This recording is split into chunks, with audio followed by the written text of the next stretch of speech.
I have always been uneasy driving alone at night.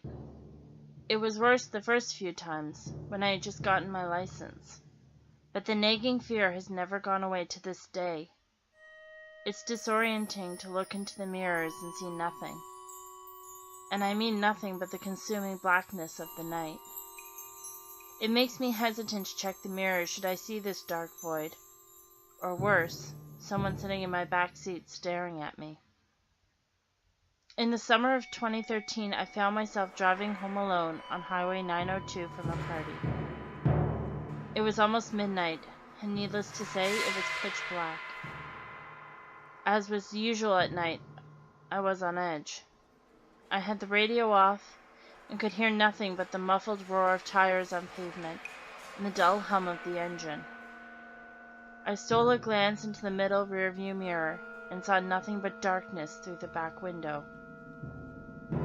I know that I looked backward and saw nothing. I'm sure of it. Just the seemingly endless blackness of the night. I remember it so clearly because not 10 seconds later a car passed me to the left. Headlights on. I had one of those sudden adrenaline rushes. Like when you think you see a person outside your bedroom window when it's just a tree. Or when you start awake at night with the feeling of falling.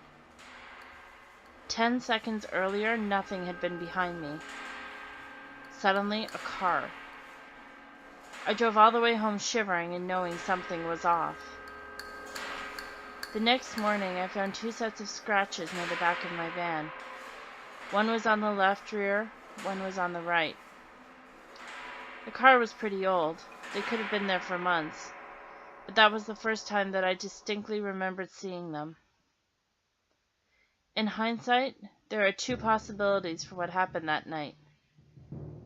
Possibility 1, by some glitch in reality, or something paranormal, this other car had somehow appeared behind me within 10 seconds of me checking my mirror, like some weird ghost crap or something. However, the second option is what makes my blood run cold whenever I consider it.